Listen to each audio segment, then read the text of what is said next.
we're very excited to have Nick Payne, the screenwriter of the new released We Live in Time, starring Florence, Pugh and Andrew Garfield, here with us today. His previous works also include Sense of an Ending in 2016 and the celebrated plays Incognito, Wanderlust and Constellations, and many more. We're really excited to learn that you actually grew up here in St Albans, and yeah, we really appreciate you coming to the Odyssey Cinema with us. Thank you very much for coming.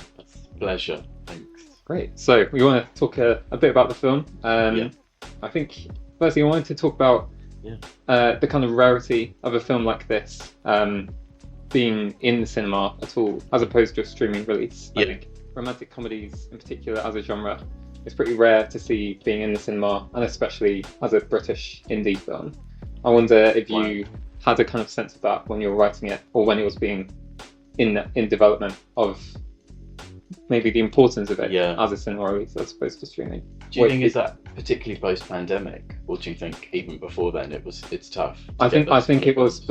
I felt so beforehand, and I think even more so now, especially for this genre. I don't remember another romantic comedy, if that's the right term, being a cinema release. Wow, like this one.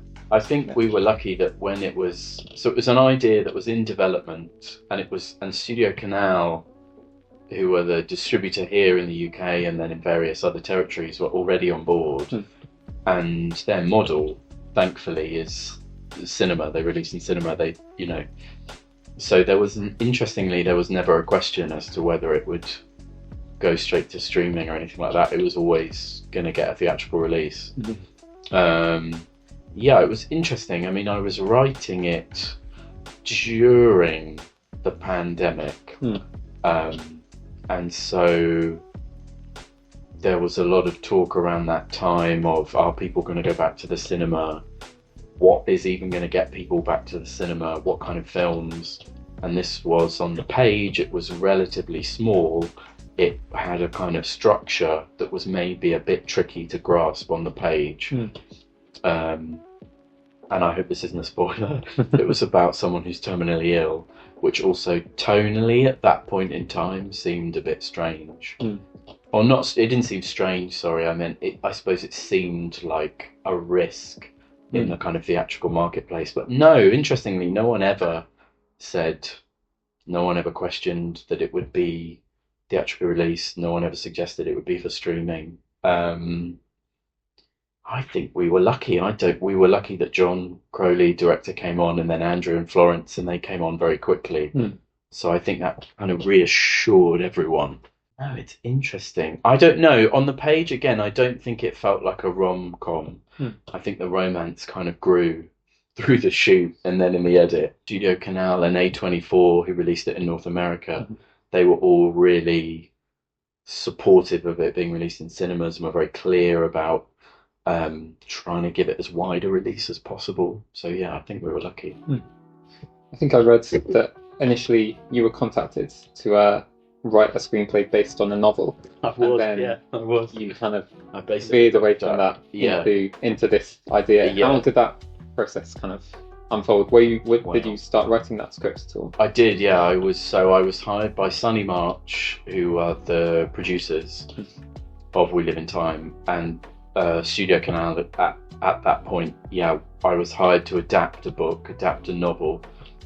I got about, the truth is, I think I can say this all these years later, I got about sort of 40 to 60 pages into the script, and it would normally probably be about 120, so I guess I was about halfway through, and I was just really stuck. And so I called up Leah Clark, the producer at Sunny March, and just said, I'm really sorry, I'm totally stuck. I don't think I'm going to be able to deliver on this adaptation, but I do have an idea.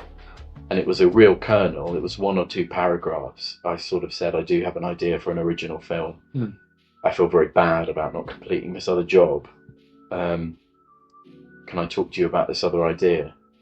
And I think, because at that point, I can't remember exactly, but we were kind of in lockdown, I think. And it was before Zoom had quite taken off, is my memory of it. So Studio Canal and Sunny March just kind of went, there were bigger problems to wrestle with, so they kind of just went, go off and write it. So it was quite a rare experience of having an original idea, not really having to pitch it, not having to write an outline, just being left to go and sort of do it. So that's what I did. That process, probably, to go back to your question, was about actually not that long. It was maybe 1 or 2 years. Yeah. Yeah.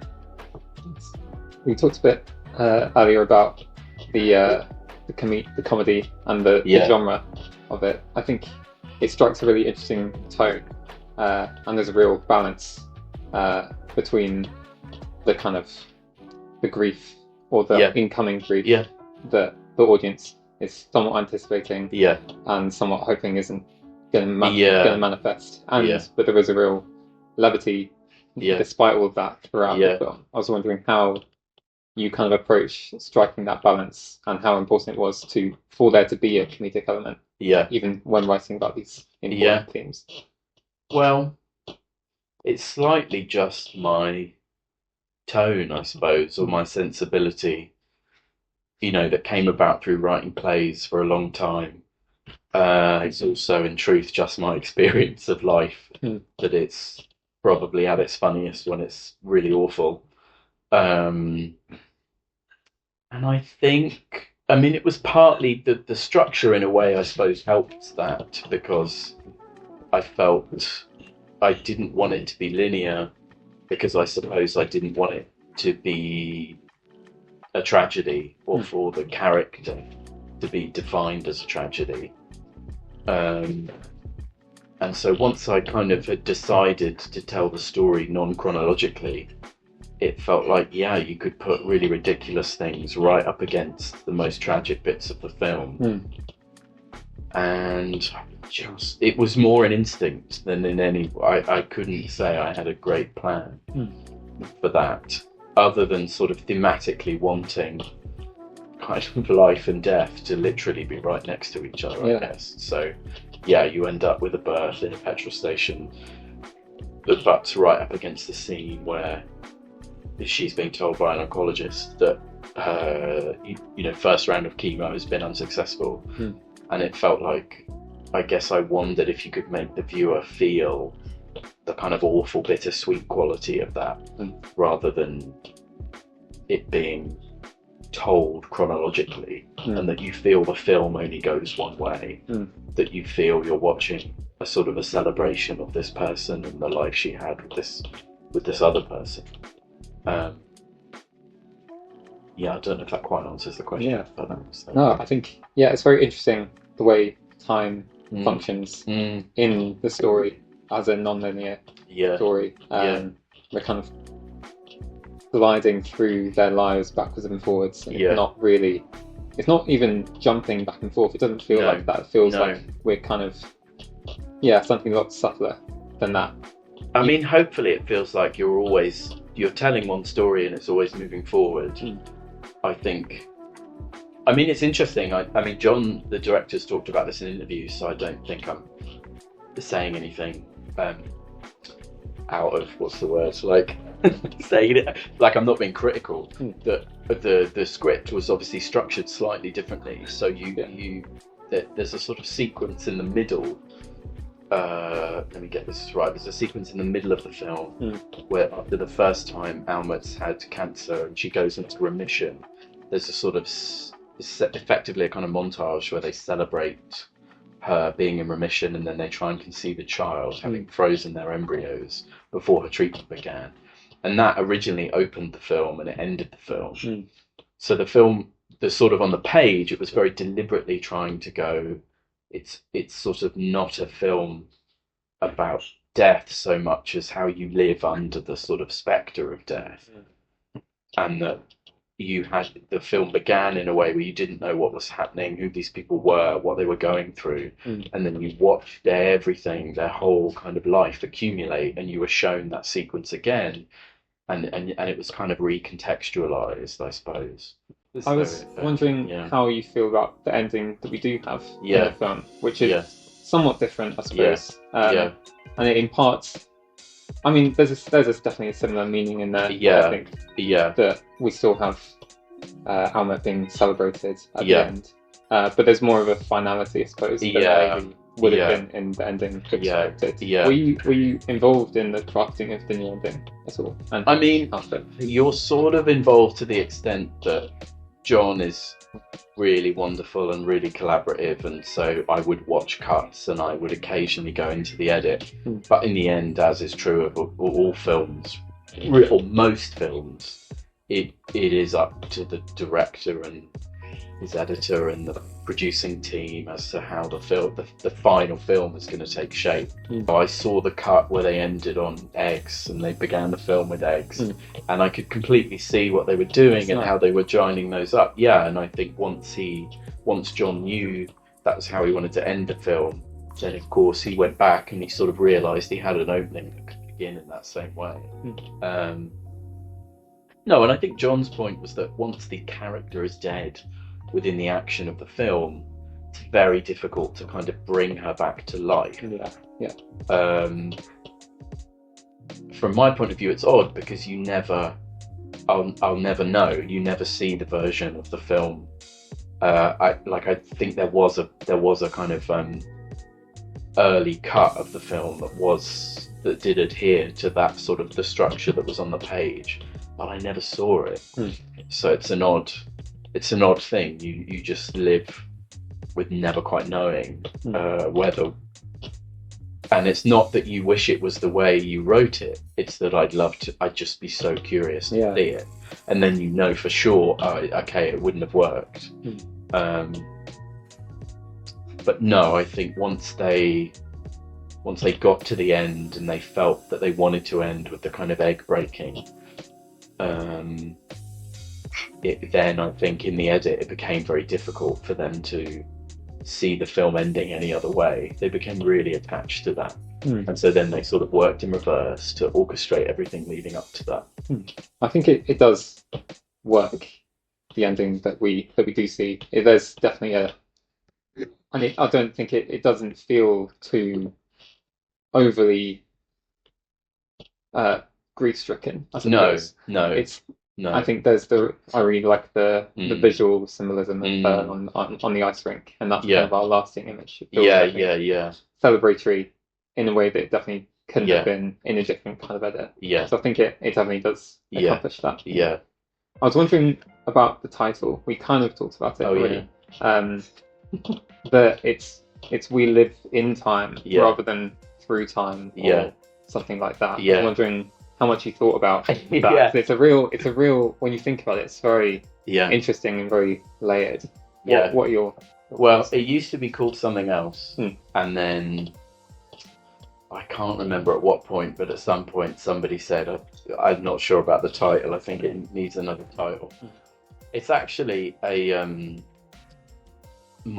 of my first screenwriting jobs was adapting a Julian Barnes book, The Sense of an Ending. And it's a quote from that book. I wish I could remember the exact quote. I won't attempt it. But it was about the idea that it's both wondrous and completely sort of, we're bound by the time. It's like great that we have a sense of, maybe we have a sense of time being finite and it running out. But we also are completely trapped by that, and sometimes we can't see beyond it, or we panic as a result of it. But it definitely was an attempt to go. I suppose in a way two things, like as you say, we live in it, we are defined by it, we can't escape it, but also in some ways you could find a way maybe to kind of live unself-consciously just in time, and I suppose the two moments I think of that are when the birth is a moment where time or at least the sort of attempt on the page was like time just dissolves, it doesn't really matter, there's these weird things that happen to you, and he's a guy, he's sort of obsessed with trying to be very orthodox and structured about how he monitors time during the labour, and of course when you're in active labour essentially that just goes out the window. And then I think in a way similarly for Alma, when she's at that competition right at the end, she sort of goes, I think in part she goes, what am I doing here? Who am I trying to kid, or what am I trying to prove? 5 minutes on the ice is probably going to be more valuable than the 5 hours I've spent here competing in this slightly bizarre competition. So those were maybe the two versions that were in my head. We're trapped by it, and we sometimes have these moments where it's like the best thing about us is that we're trapped by time in a way, but it's also the worst thing, I suppose.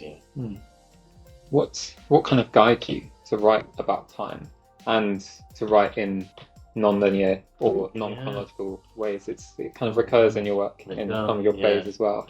Why do you think that's time all the time? Well, God, I think it's unique to the medium. I mean, it's that when it was film and it would literally spool through the projector, there's that great idea that people hadn't seen time run in reverse until they saw it happen in a film.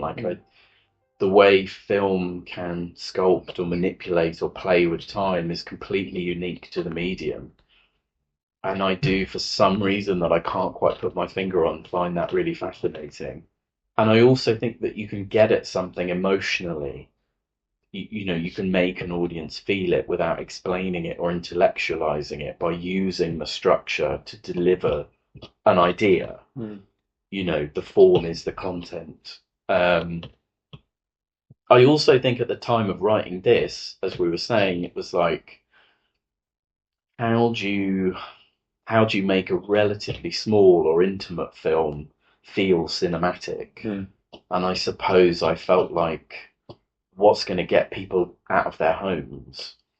And I guess I felt like, well, you can give, maybe you can give the experience scope, if not scale, but you can give it scope by using the structure to do something that is, as you were saying, like within the genre, maybe a bit unique. I don't know. I mean, it's obviously not the first film to do any of these things. But I don't know why. I find I'm probably getting old, and all the things in the film, I mean, they're all the things I was more or less living through at the time of writing it in various ways. And I find it's like, I just find time is essential to everything we do, whether we like it or not. And it's unique to the medium, I think, that you can go anywhere in time. You control the time the audience has to watch the film, and you control the way they experience time. And I think if you're not going to use time, and it's not about whether it's linear or not, but I think if you're not doing something with it, you're sort of neglecting an entire bit of your toolkit, So if you want to tell a story in a linear way, of course, that's great, but it should be a choice rather than a sort of accident that the thing happens to be linear or it happens to be non-linear. It should, form and content should be doing something in harmony, I think. I don't know why I'm so stuck on it, but I am. I wonder, the film has this very unique and interesting structure, and I think the characters are also very well drawn and feel very specific and particularized and very relatable in many ways. I was wondering, just from a writing perspective, whenever I'm writing anything, I never know, or I'm always splitting between starting with a character or with a scenario. And I wondered what happened with this one, and generally, is that always your impulse to write with the idea or with the characters in mind first? This one, I think, actually was the scenario first, and then it was about figuring out who the people are. Normally, I sort of character is the first way in, so that's kind of one of the more fun bits of the process. And it's true of this as well, is just essentially go and find people who do the jobs of the characters I'm interested in writing. In Almut's case, that was I met lots of chefs. Like the competition that's in the film, the Bocuse d'Or, I'd never heard of it. I don't know much. It's a real competition. It's a real competition. It's a real thing. It is very high level, and so I spoke to a couple of chefs, one of whom had competed in the Bocuse d'Or on behalf of Team UK. He's an incredibly accomplished chef. I had a couple of sort of very lengthy phone calls where I asked him everything about each aspect. And then the same is true of Tobias in the film. The truth is, my daughter was eating, she was maybe 2 or 3 when I was writing the script, and she was eating a phenomenal amount of Weetabix. And so I just didn't, and I thought, I don't know anything about Weetabix. I don't know how this thing gets made. I don't know where it's made. And it turned out it was I think I'm right, at the time of writing, it was a UK-based company. The product is made in the UK, and it's in Kettering, I think, or near Kettering. And at the time, anyways, there's too much information. There was essentially a sort of promotional video on the Weetabix website. So the scene in the film where Tobias is sat in front of I don't believe that video is on their website anymore, but it sure was back in 2020. And they interviewed staff from across every department. And there was somebody who said, hi, my name's whatever. I'm the master data steward. And I thought, wow, the master data steward of Weetabix. And I didn't know what a data steward did. No, and so I went and read about data stewards. And so it wants you, and I liked this idea that he's someone who has a sort of creative impulse, but it manifests through Weetabix and being organised. And actually, it's about furthering the brand through a sort of essentially data stewarding. It's like gathering all the data on all the different products. And then understanding ways in which you might be able to improve, the marketing of such and such a product and so on. And he's someone who has compartmentalized his creativity to make it organized. And in Almut, you've got someone who's equally as creative, but expresses it completely differently. So they do have something that unites them. Manifests very differently. Yeah, exactly. It's very in keeping with their personality. Yeah, I think. And the way they approach problems is sort of fundamentally different. But they're both in food or catering or hospitality, sort of. They're both creative. So I kind of had an idea, then I had a form, then I had some characters, and then I sort of put it together, I suppose. Yeah. Let's talk a bit more about the birth scene. Oh, yeah, sure. I think that, for me, is probably one of the best birth scenes I've definitely ever seen put to film. Yeah, it's really extraordinary moment in the film, and very powerful and funny, and kind of every emotion possible all at once going on. I imagine that was something you were going for, maybe kind of the whirlwind of emotion that I'm sure that really would feel like. How did you kind of go about writing that scene? Was it always a petrol station as well? Was that always the same? Yeah, it was always a petrol station. I mean, again, it's slightly drawn from either my life or my own anxiety.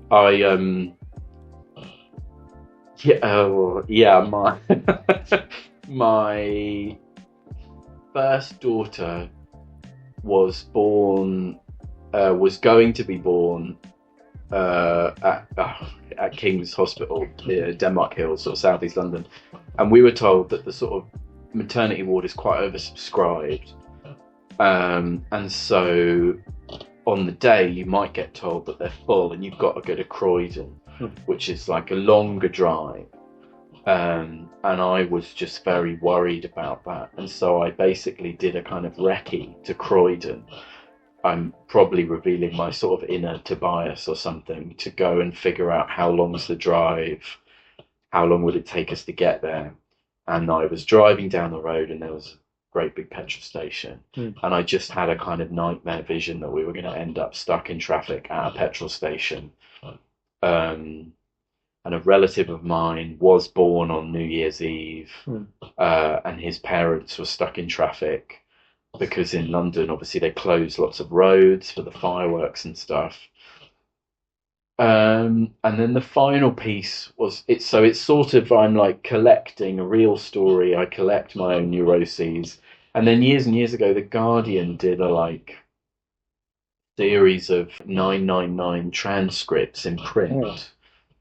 And I I remember reading those. I mean, I literally cut them out of the paper, which sort of slightly dates it, and thinking, oh, that's interesting. So it stuck about in a notebook, and one of the transcripts was someone giving birth in their car, not at a petrol station, but in their car, and the operator having to talk them through it. And again, I just thought, it's a smallish film, it's relatively domestic or intimate, but you've got to find a reason to make it a film, a reason why. You've got to put a sequence in it or something that might be the thing that sort of is the reason to go out and see it. And maybe I have 2 children, I was obviously at both of their births, and I just thought, I'm not sure I've quite seen it. Sheer weirdness of it. I wasn't sure I'd quite seen it captured. And in practical terms, when they shot it, they did a huge amount of prep. They technically did a lot. There's a real newborn baby in many of the shots. I think they were weeks old. Really? Which is kind of crazy. Yeah, it was a real commitment to delivering the authenticity of that. They had consultants in the form of midwives who were kind of on set and stuff.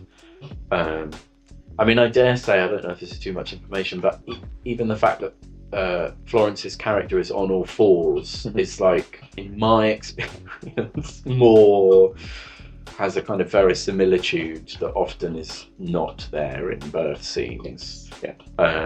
Where maybe someone is lying down or they're, But I remember being in hospital for the birth of my daughter, and round the corner was the ICU, where people were dying, and so it felt like, again, in the spirit of the sort of idea within the film, like the time you have to live your life, it's sort of birth, life, death are just a kind of moment away from each other. And it felt like, if you're going to try and take the viewer towards the death of a protagonist, that you should also show that protagonist essentially being responsible for a life within the film, Okay. Thank you very much for coming to speak with us today. I really, really appreciate it. You can see We Live in Time here at the Odyssey in the next couple of weeks, and maybe still in cinemas around the country. It is, it's still out. Still nationwide as well, so definitely go and see it. Thank you very much.